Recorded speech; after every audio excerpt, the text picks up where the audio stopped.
大きくなったんじゃない。多分縮んだんだよ、ちょっとお二人でお話をする感じで、ちょっと見つめ合ってみたりですね。お見合いじゃないんだから。ちょっと気持ち悪いですね。腰が曲がり、背が低くなり、手足がしわくちゃで。話だってな、おしいさんの方が背高いの。嘘。何を喋ったらいいかって難しいなって昨日言ってた。僕はね、大体そのいや皆さんにいらっしゃることもそうなんだけれど、おじいさんと二人で喋って恥ずかしいから嫌だなって言ってた。こういう本当にお二人で対談っていうのは初めてなんですか。そんなことやったことないですよ。あ、そうですか。今まで20年間死ぬほど喋ったけど対談は初めて。実はですね、僕最近あるきっかけがあったんだけれど、ナウシカっていうのを20年ぶりに見てみたんですよ。20年ぶりに。で僕本当はねあんまり見たくなかったんだけれど、いまだになんか見るとね、あそこのシーン誰が書いたかとかね、いろいろ全部覚えてるもんだから。だけれど雑に言って見ててちょっと思ったのがね、何しろナウシカっていう人はね、その風の谷のためっていうのか、傷ついた地球をたった一人で救おうとした女の子の話でしょ。背中に背負ったものがどでかいわけね。でふとそんなことをね思った時にね、すごい大層なテーマのもとに映画を作ってたんだなと思ってね。あの頃だからアニメってみんなだから地球の運命とか人類の運命を背負ってたんだよね。何でもかんでも。なんか普通のなんか学園ものみたいなシリーズでもその映画っていう舞台になると突然やっぱ地球が人類がになっちゃうね。でそれはさ当時からさなんでそうなっちゃうのかなっていうさ、僕はさ皆さんがナウシカとか僕はそのうるせえやつらっていうのはちょうどシリーズやってて、で映画もやっててっていうさ、でそれがすごく嫌だったんだよね。ものすごく嫌だった。何かっていうと地球が人類だっていうさ。でその後でなんか別のシリーズでもそういうのを茶化したものを作ったことあるんだけどさ、やたらその地球だ人類だいうなんかこう iPad つけた監視が出てきてさ、大体ろくなことしないっていうさ。自分らたちが関わってきた作品にねある感想を述べるのは非常に難しいんだけれど、もののけの時にね皆さん随分変わったなと思ったんですよ。でどういうことかというと、そのもののけ姫を作る時にですよ、実はナウシカと同じように、ある村があってそこを旅立つっていうね、そういうシーンがあると。そうすると片やその今のナウシカはね、村の運命を背中に背負う、これで出てくる。そしていろんなねことが起こるんだけれど、でそのことによって観客はナウシカに感情移入し頑張れって言いたくなる。ところがアシタカっていうねもののけ姫の方の主人公、あの村の運命を背中に背負ってないんだよね。あざができたって言って、それをね何とかするためには西へ行かなくてはいけないって、非常に個人的な理由で旅立つ。それは実を言うとナウシカから13年、もののけの時は13年経ってたんですけれど、ただね考えてみると当時映画っていうのがねナウシカだけじゃなくて宇宙戦艦ヤマトとかみんな地球の運命を背負うとかね、みんな壮大なテーマだったわけでしょ。それがなんか非常に個人的な理由がね映画のテーマとして支配してる。要するに時代時代によってねテーマっていうのはなぜかその映画だろうが小説だろうが漫画だろうがなぜかね大きく言うと一個なんだなってなんていう気がちょっとしてんですよ。そうするとそれがね今どうなってきてるのかなっていうあたりをねおじいさんに聞くとねイノセンスの秘密に迫れるのかなって、秘密なんて何もない。昔さ地球と人類と言ってたさ、そういうおじさんたちっていうか僕らの上の世代も含めて僕らの下もそうなんだけど、で本当に地球と人類だっていうようなことはさ考えてたんだろうかさ、僕は考えてなかったと思うよ。ある時期までは考えてたと思う。つまり僕の上のおじさんたちは、つまりそれはガンダムだヤマトだっていうことに関して言えば割と本気で地球と人類だっていうのは、ね、あったと思う。多少商売系は含めてあったとしてもね。それが本当は国だったくせにそれを地球に置き換えていってるっていう向きもいいんだよね。多分ね実は気が付いたらさ結構自分の身の回りのことだったりするわけだけどさ、だけどその建前上は地球だ人類だって話になってっちゃうわけだよね。でそれはねもともと一致するわけないんだっていうさ僕からすると。だからどんどんうさんくさくなったから宿命にあるんだってさ、だから僕らに下の世代とかヤマトだガンダムだ見てその中学生だ高校生だっていうそういう子たちがね10年とか経って現場に入って演出家になったりアニメーターになったりさ、それと何するかっていうさやっぱそれはもろに信じてたわけだよね多分ね。それは模倣しちゃうんだよね。だからそういうようなものは面々と続くわけで今でもやってるから地球だ人類だ言わないとドラマにならないってとこは持ってる部分がある一方でものすごくこう小さなことっていうかね、あの女の子が好きなんだけどどうしてもこっち見てくんないとかねそういうようなこととか、もうギャップはすごいギャップなんだけどもその両方しかないんだよね。両方がそれしかないその中間の部分が空っぽっていうか何にもないっていうか、だから実質的な自分のだから生活とか人生とか以前の話だからそれ以前のところで物を作り始めちゃうからおおむねアニメとか漫画とかはそういう部分あるわけですよね。だからそういう意味で言うとね一見するとテーマがこう変遷して見えるけども実はそもそも最初にあったのかっていうさ僕からすると、結構怪しいんじゃないかってさ、だからそれで地球だ人類だいうことにものすごく抵抗感があるってさ、だからそれみんな無邪気にさやっぱ主人公が地球だ人類だしょっちゃっていいのかってさ、これだからさっきナウシカって女の子がねその結果的には確かに地球を背負ったり人類を背負ったりっていう立場にもしかしたら立ってたのかもしれないけど彼女がそういう自覚を持ってたわけではおそらくないんだよね。おそらくなかったと思うよ映画を正確に語るとすれば物語としては。作った皆さんにあったかもしれないよ。彼女にそういう自覚があったわけじゃないんですよ。でも少なくともそういうふうな構造があったわけでしょ。イコールではないっていう大きなこのものを作る人間がテーマとしてある一つの世界観なり思想なりの中で主人公をどう転がすかっていうさそれが言ってみれば変わってってその主人公と宮さんっていうものを作ってる人が限りなく一致してきたってさそれは別に物のけだけじゃなくてこれが豚なんてまさにその通りじゃないのってさあれイコールじゃないのってさどっからドンとあって豚は宮さんだってさだからそれはなぜなんだっていうさやっぱだから自分が物を作っていくやっぱ何本か作っていけばさ自分が作ってることの本質は割とあからさまに見えてくる部分があったりするわけだよね自分の本音みたいなのがさ。大体なんか映画作るっていうのはそういうことの繰り返しの中でだんだん自分の中で煮詰まってくるものっていうのが多分見えてきてさ。いやだけど、僕が言いたかったのは何かというとやっぱり時代を追うテーマっていうのがもしあるんだとしたら、ね、現代において何を作るべきかその答えもあるのかなって。それはあると思うよ。時代性は確かにあるんだけどもそれとものすごく人間の意識とはね必ずしもイコールじゃないしイコールであっちゃいけないんだっていうさむしろそれにどうやって抵抗するのかっていうさ個人としてそれを根拠にしないと逆に僕は映画を作る根拠は多分持てないんだってさでそのあるかないか分かんないさで自分の視点って何なんだってさ僕がいつもやってきたのはさそれは最近ちょっと問題なのかもしれないけども一応基本的にそれは信じられないっていうさ、っていうことでやっぱ反問するというさそのことだけを根拠にものを作ってきた時期があったんだね確かにね、一応疑義を呈するというかさ要するにだからアンチテーゼだけだよね。だから結論なんかないんだけどさで少なくともその方がより誠実であると思ってただけ。でもそうこうしてるうちにさやっぱ僕もなんかだんだん年取ってきてさなんとなくねなんだろうそういうふうな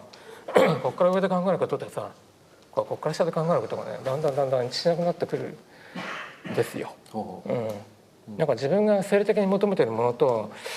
自分が今まで作ってきた映画の延長線上に見えてくるものとどうも違うんじゃないかってさ。一つ悪い冗談言っていいですか。冗談、いやちょっと僕正確に覚えてないから申し訳ないんだけれど押井さんがね熱風っていうジブリでね、今毎月発行してる本の中で正確な言い方は僕ちょっと記憶にないんですけれど要するに自分はね人間を描くとかそういうことに興味はないんだとねちょっと正確なことを忘れちゃったからなんだけ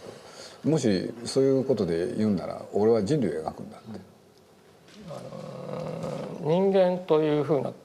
なんていうんだろう現象というか人間という存在っていうのかな、人間という出来事みたいなことだよね。それには興味があるんだ。興味があるんだ。でもね人間っていうのはどういうふうなものなのかとかね、なんで人間ってこういうふうになっちゃったのかとかいうことには新人の興味があるんです。だから世の中の仕掛けを含めて、で個々人の人間のさ、なんかその感情の圧力とか心理的な葛藤とかね、そういうことは、ね、映画じゃなくて文学に任せとけっていうですよ。一時ね過激なこと言ってたんですよ吉井さんっていうのは。人類を描くんだ、歴史を描くんだ、それを丸ごととかなんか言ってるでしょ。だけど僕の中でねちょっとまあさっき悪い冗談って言ったのはね、もしかしたら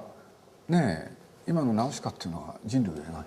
歴史を描いてるわけでしょ。そういうのを吉井さんなんかどう思ってたの、どうやって見てたのかなってちょっと気になったんですよ。でもさ結果的にさお客さんがさナウシカっていう女の子を見てるわけでしょ。見てるんで映画の仕掛けとしてはそうなってるかもしれないですさ。というふうな映画の構造自体が嫌なんだって話なのね。映画を通じて例えば歴史なら歴史とかさ、人間なら人間そのものとかが見えてくるような映画はなぜないんだっていう。人間の情緒を要するに情緒だよね。平たく言っちゃえば情緒だよね。ナウシカって女の子が喜んだり悲しんだり叫んだり怒ったりっていうさ、そういう感情を通してそういったテーマに近づいていくっていうこと自体に一種の危うさがあるんだってさ。多分僕が作った映画っていうのはさ、ある時期までもないもん、ついこの間までっていうか、なんていうんだろう、あるアニメーターが言ってたよね。言ってたんだよ。このジブリの試写室でさ、その千と千尋の試写を見た後、上に上がってタバコ吸ってる時にさ、ある某アニメーターがさ「あんたにはこういう映画絶対できないよな」っていうさ要するにあんたの映画に出てくる人間はみんな感情がないってさ、ね、情緒がないってさ、感情のない女を主人公にしてるとかさ、広告の時も言われたしアバロの時も言われたし、でそれはさそうだろうなってさ、その通りだよってさ、それでどこが悪いんだってさ。押井さんの映画っていうのはね、まあ、例えば一つの分かりやすい例出すとね、まあ、ちょっと押井さんに僕は頼まれてね、まあこれ恥ずかしいんですけれど映画に一本出たわけですよ。あんまり世間から注目されないねでそれはまあ「キラーズ」って映画なんですけどね、まあ僕もね一応やるからにはね、それは僕は実を言うと自分が小学校の頃からね、まあ、ついでに言っちゃうとなんて言ったらいいかな、シナリオを書くとかこういう芝居を作るとかそういうことには興味があったんだけれど、自分がそこにね演技者として登場することはなかったんですけれど、でそれをねずっとやってきたはずなのになぜか年を取って演技者をやらなきゃいけないっていう羽目に陥るんですけど、ほんでまあその中でささやかにね自分としてはね演技をね頑張ってみたんですよ。ほんでねカメラマンなんかとも話したんだけれど非常にうまくいったねいいショットがいっぱいあるんですよ。そしたら押井さんっていうのはねその映画の編集をしていく時にね僕の名演技それ全部カットするんですよね。いや本当にそうするとねカメラマンがいいって言ったカットショットがいっぱいあったんですよ。全部カットするんです。そうするとそこに目を奪われないような映画にするんですよ。これで何を押井さんがやろうとしてるかというと押井守を目立たせようとしてるのね。そうすると僕は非常に疑問でね、それちょっと監督の口から。いや別に本人は主観的に名演技だと思ってるだけで単純に看護婦の姉ちゃんベタベタさせただけでそれはさだから押井さんとしてはねさっき言いかけたことなんですよ。要するにそれに目を奪われるってのは危ういんじゃないか。だから僕は「天使の卵」っていう映画をね、まあ、自分が関わりながらね、まあ本当に驚いたのはねこの人のこの映画っていうのは観念の具体化だと思ったんですよ。そんなものはねかつて世界で誰も作ったことがないと僕は思ったの。でもそれはなんでみんな作らなかったかって言ったら不可能だからなんですよ。でもその不可能への挑戦があったんですね。でそれが成功したかどうか僕はあえて言いませんけどね。なるべく情緒を排除して観念を具体化する。情緒ないんですよね。男女2人が出てきながらここに来ながらね一切官能性がないんですよ。非常に珍しい映画ですよね。危ういところはまるでない。でなぜかって言ったらそこに登場した人物そのものが観念だからなんですよ。一人一人がね。それで、考えると面白いですよって映画になってるんです。そうすると今度の「イノセンス」というのもその方法論。いやそれがさだから、さっき言ったこう突然ね、ある時からここから下に気になり始めたんですよ。自分の整理が自分の生活の実感っていうのがね、今までそんなもんどうでもいいと思ってたわけ。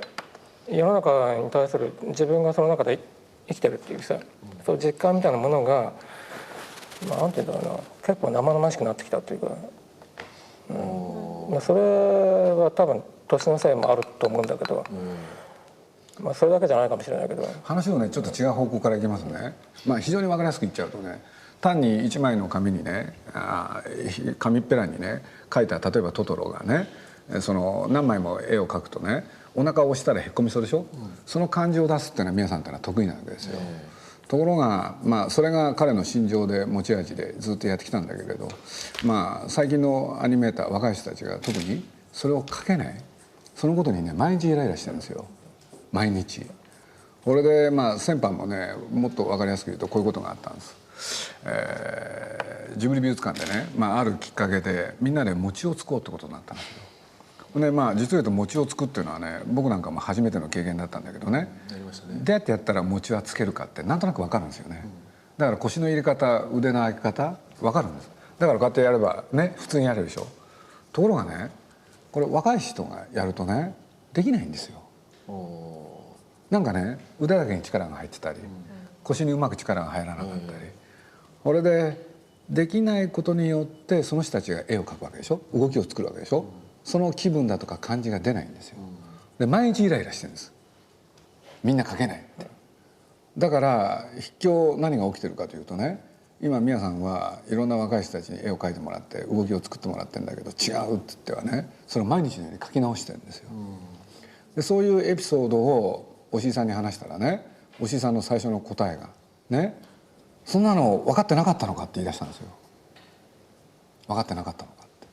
要するに今の若い人たちはもうとっくにそうなってんだと。だから僕はイノセンスを作るんだって言い出したんですよ。言ったでしょ。まさにここから下のことなんですよ。だから体ってこと、身体、身体ってさ、多分僕も含めて多分トシなんかもそうなんだよねきっとね。今のこの時代、この日本って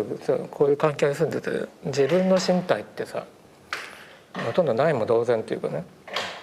感覚は広がってるんですよ。感覚だけは。携帯では何だろうっていうね、その感覚の延長線上にあるものは膨大に広がってるわけ。だからここから下のそのいわば身体の部分っていうのがさ意識する瞬間がね果たしてどんだけあるんだろうかってさ。いやだから僕は実を言うとこの「イノセンス」っていう作品のね、自分が関わることになった時にね、まず最初に何が面白かったかといったら、この登場人物にね、手や足体全体が要するに完全な人間が登場しない、厳密に言えばいわゆる人間の肉体を持った人が登場しないと。ねえバトーに至っては主人公の脳みそだけが残ってて、あとは全部機械って、これは面白いなと思ったんですね。で実は他の登場人物たちも大雑把に言えばそうでしょ。そしたらおじいさんがね、じゃあそういう人たちがねその虚想動作ねどういうふうになるのかって。で端的に言えばね正気がないんですよという、そこら辺の設定はね僕自身はね面白いなと思ったんですよ。なんだかっつったら今おしいさんが言ったことには僕も賛同するんですけど、まさに現代の人間ですよね。自分の存在ってさ多分その比喩的に言うとね、どの人もさ最終的にはここだと思ってるんですよ。頭だって脳みそだっていうね、そういう考え方も確かにあるんだけど、逆に言うとさ脳みそも体の一部に過ぎないってさ、脳みそだって端末に過ぎないんだっていう、人間とか自分とかいうものの存在っていうのはもっと一種なんていうんだろうね、一体感のあるものというか指先まで、指先に至るまでそういうものとして考えるってことをなんでかっていうと多分ねそれはやっぱり犬だと思うんだよね。犬と暮らし始めたってさ、犬ってさすごくなんかこうねあったかいし柔らかいしね僕は毎晩大体寝てんだけどさ、そうするとね命を感じるんですよすごく。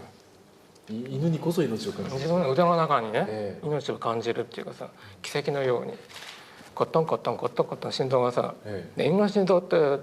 要するに慢性的に不整脈なんですよ。人間みたいに規則正しくコッコッコッ動いてないですね。コッコッコッコッコッとか動いてない。またしばらく曲がってまたコトッとかね、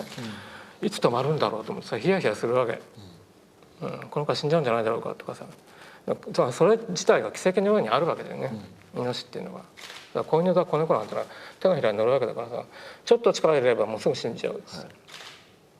そういう非常にこう切ないもんなんだっていうさ、奇跡のようにしてあるのがそれ、言ってみれば命なんだっていうさ、そんな感じだからこれ10年ぐらいだけどようやく念願かなって犬と暮らし始めて一番感じたのはそのことなんですよ。これが命なんだってさ、だからそういうふうなものを自分の体に感じたことなかったってさ、だから風邪ひいて寝てる時は苦痛だとかさ、お腹が空いたとかさっきも言ったけど、そういうふうないわば苦痛とかね、そういうことを経験して自分の体を感じることがないってさ、自分の体が今ここにあって鼓動してて歩いてるってさ、立ってるとかさ、そのこと自体に喜びが生まれてこないってさ、感動もないってさ、いつからそういう人間になっちゃったんだろうってさ。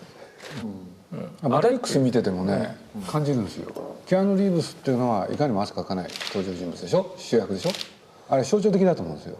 昔だったらああいう映画の主役っていうのはそれこそひたむきに一生懸命にけなげに一途って言ったら汗かいてね匂いがしてきて、それでなんかあるものを達成する。ところがまるで汗かかない、でそれをみんな見ていいと思ってるわけでしょ。言ってみれば何もさ、もう一つある女の人とかおばさんが言ってたんだけど、最近の日本画に出てくるね若い女の子がみんな幽霊みたいだってさ、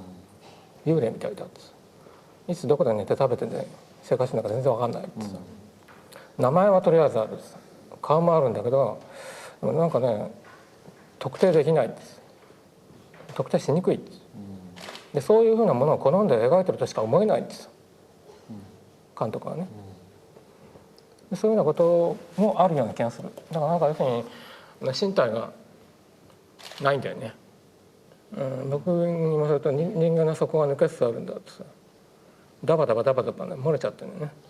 じゃあかつて押井さんがやったようなことを他の監督が無意識にどんどんやり始めてるってことですか。僕は意識的にやってきたつもりなんだけどさ、それはね結構ショックだった。ショックっていうかちょっと一瞬食らってきたのね、でもそういうことで言うとやっぱ押井さんの時代が来たってことなのかな。でも押井さんはそこで自分の路線を変えようとしてるっていうか、ちょっと違うんじゃないかって、だからその違うんだけど、だからといってね、だからさっきも言ったけどさ、今すぐねその外で走り回れとかね、山登れとかさ、海と泳ぎまくれとかいうことではないんですよ。で体を失ったのは失った代のね多分人間のありようっていうのはきっとあるんだっていうさ、そういうことを考えて思った。でマーの広角機動隊っていう作品作った時にね、まさにこの鈴木敏夫って男がさ僕に何つったかってさ、ね、それこそ細かい言い方は別として僕は覚えてんだよ忘れた。でそのさコンピューターとね結婚する姉ちゃんの話なんか本気で信じてんのかってさ、そんなことあるわけないだろってさ、真面目にやれっていうさ、ね、信じてもいないことやるなってさ、はっきり言ったんですよ。僕は大真面目だったの、大真面目だったの。言ってみればその先にあるものがあるはずだっていうさ、人間っていうのは従来の在り方に言ってみれば何て言うんだろう、ノスタルジックに解雇していくことの方が理解しやすいってさ生理的に理解しやすいんです。だって昔は良かったっていうのは人間のなんていうの思考回路の基本だから、昔が良くてどんどん悪くなるっていう考え方の方が馴染みやすいんだよね。で皆さんの作品がさことごとくある種のノスタルジックな匂いがするっていうさ、それがあるからで基本的にやっぱり昔は良かった人間の一人なんだよ、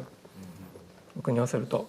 それちょっと違うんじゃないかってさ、そういうことをいくら語ったってさ、今のなんか要するに人間のさその蓋がね抜けちゃって、そこが抜けちゃって中身がどこどここぼれてるさ、そういうふうな状況に対して何にも寄与しないよって。いや問題は定義するかもしれない、でどうしたらいいんだっていう結論として出てくるのは、じゃあ外で走り回ればいいのかっていう、そこまで単純に歪曲するのはよくないかもしれないけども、それが僕は見えてこないです。見えてこないです。その間なんかね非常にこう葛藤っていうかさ、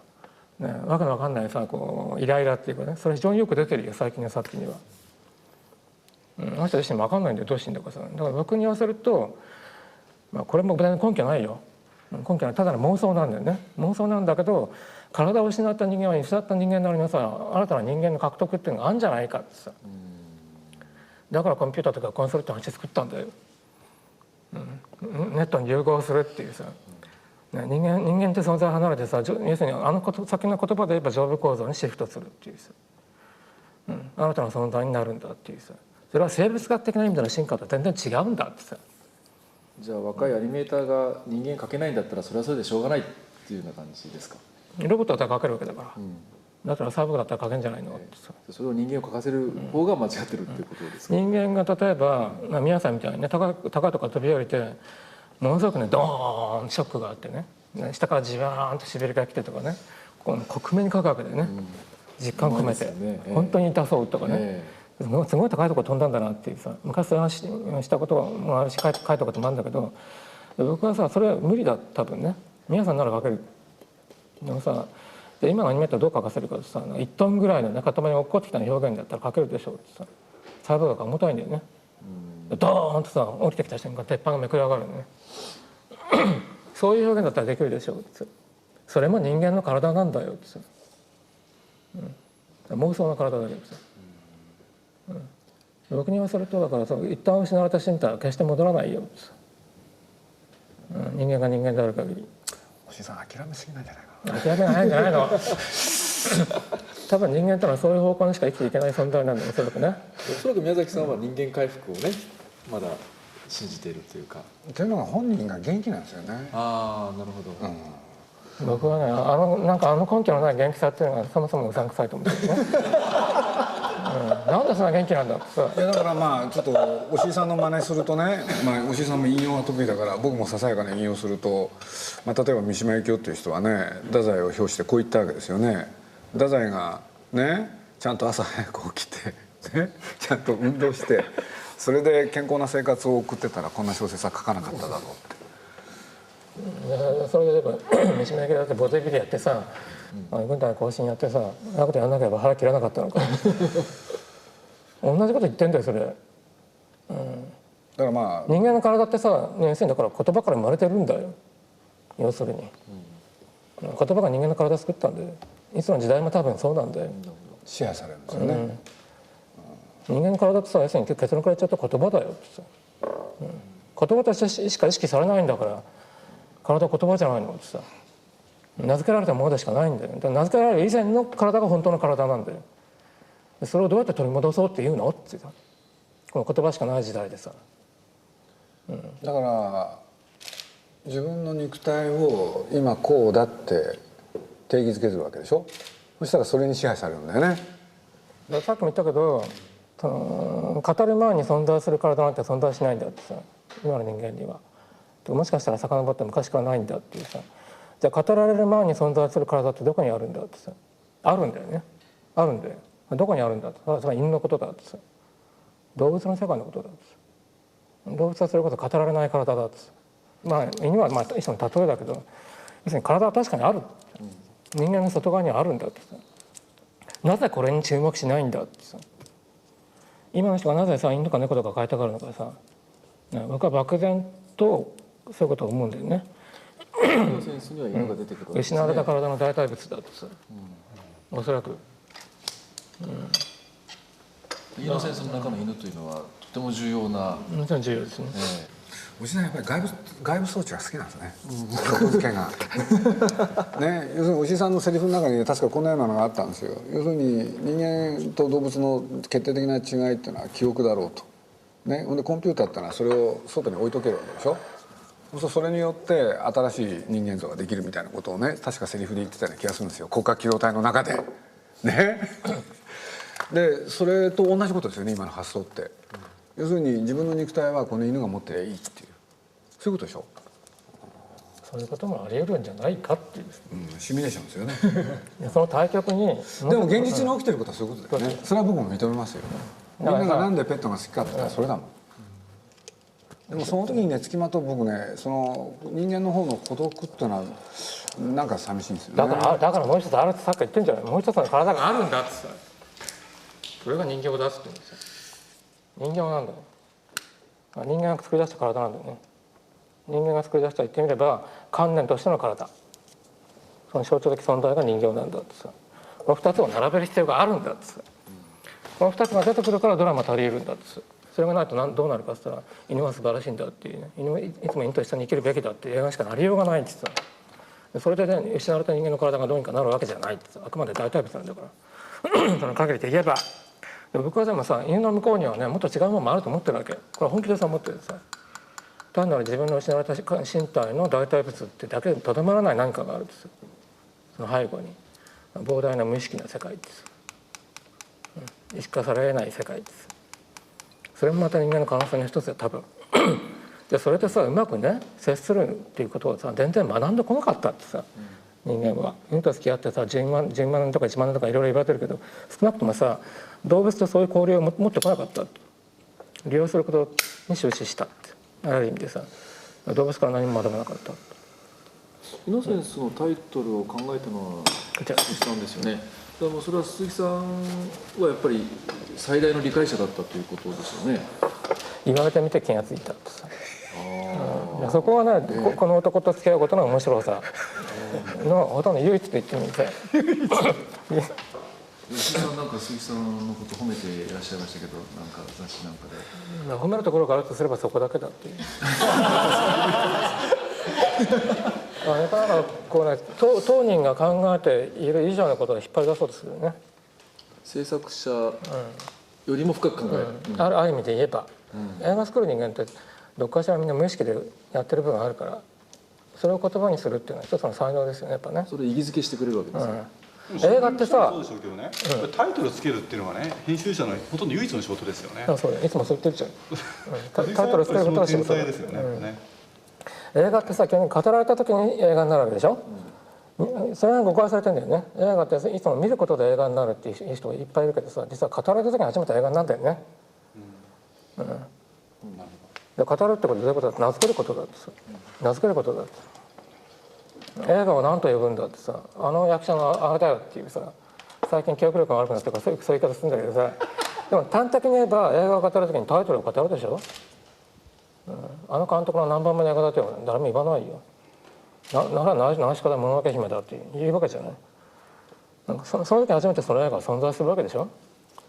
だからそういうことで言うとやっぱその映画を語るっていうのは重要な仕事なんで、確かに今のところ最大の功績はそのイノセンスという名前を命名したことと、主題歌っていうか歌を持ってきたことだよね。ああ、いい曲ですもんね。この2つは、偉大な功績と言ってもいい。ありがとうございます。僕は例えばよく例に出すんですけどね、例えばザトウイチってのやってたでしょ昔。そうするとね、こういうコピーが名コピーがあったんですよ。僕は忘れもしないんですけどね、ある世代の人にとってはそれはすごいインパクトがあった。ね、ザトウイチっていうシリーズがずっと続いてきて、ある時ねその新聞広告にこう書いてあったんですよ、デカデカと「一の仕込みが折れた」って。そうするとね、一のこの仕込みでいつも切りまくってたわけでしょ。それが折れたって言ったらどんなねお話が待ってるかでしょ。やっぱりワクワクしますよね。だからやっぱりねタイトルとコピーってのは僕は大事だなって。今回自分の映画をね鈴木さんに語られちゃったわけじゃないですか、そのことによってダメになったっていう印象はないいや、ですか。だからこれからが勝負でしょ。そう思ってるけど、これがだから今本当にこう、どっち転ぶかってところに来てんだから今、ちょっとしたニュアンスの変更で違いがなっちゃうところまで来てるんですよ。その作品がって意味ですか。作品そのものが。そのものが。映画ってそういうふうな時期があるんですよ。どっちに転ぶのかなっていうさ。でその時にこういう男がそばにいるっていうのは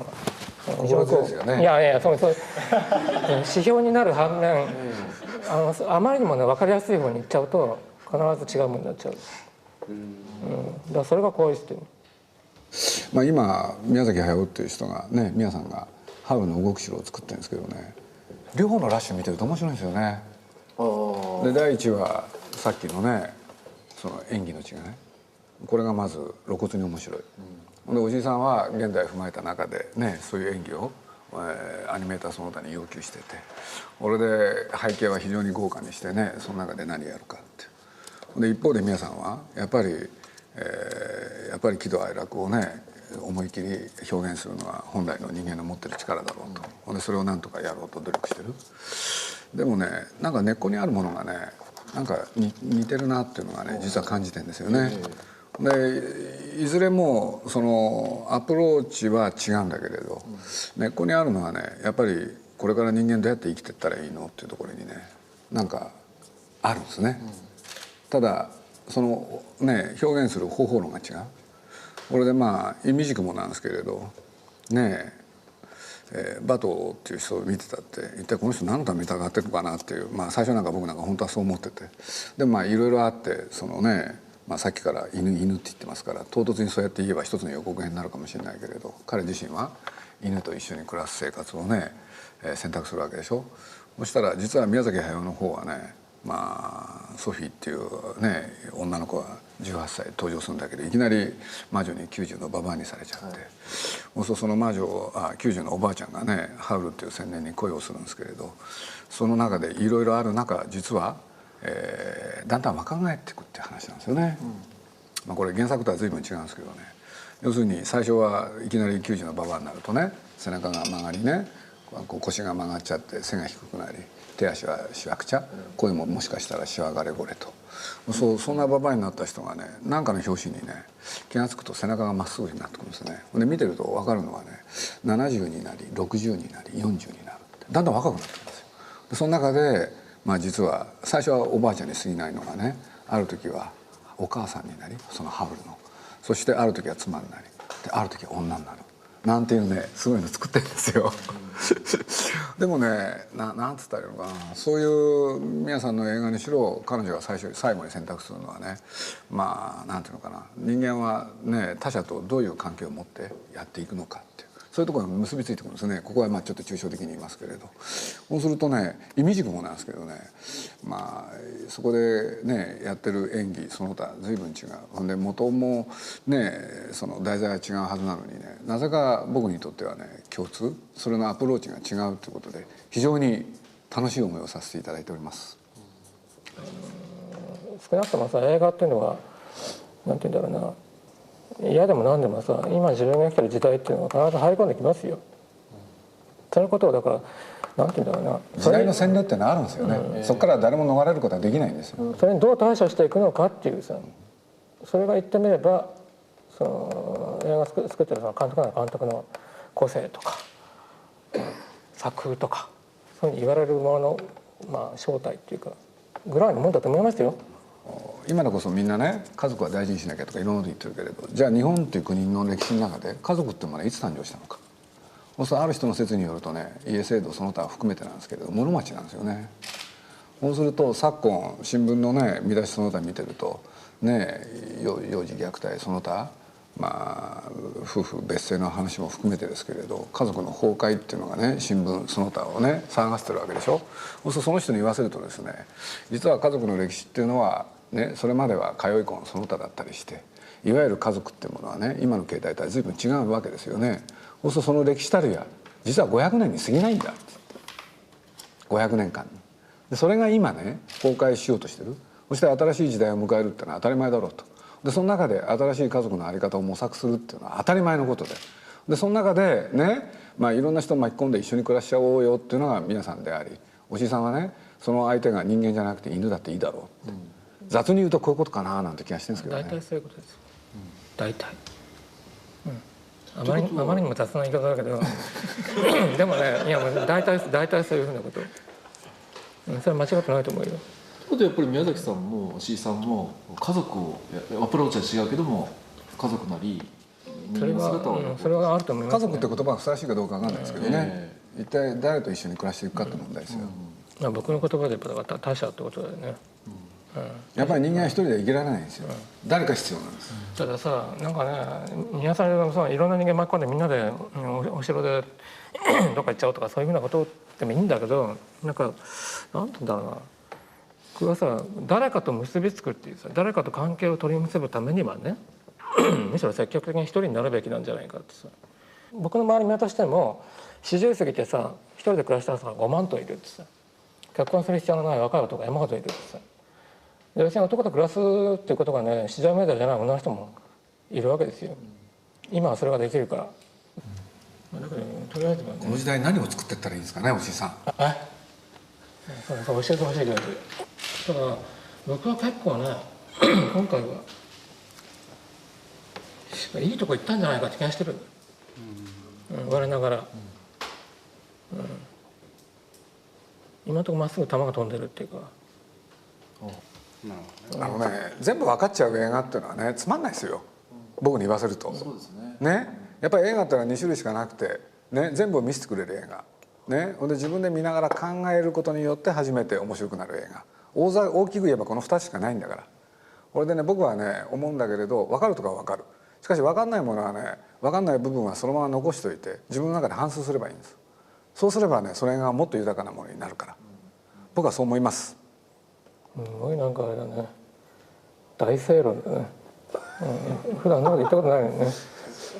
正論が一番強いですよ。分かんなきゃいけないんだって立場だったんじゃないのそれ。僕は違うんですよね。おしさんに初めてこういう姿を見せる。楽しみです。はい、どうもありがとうございました。どうもお疲れ様でした。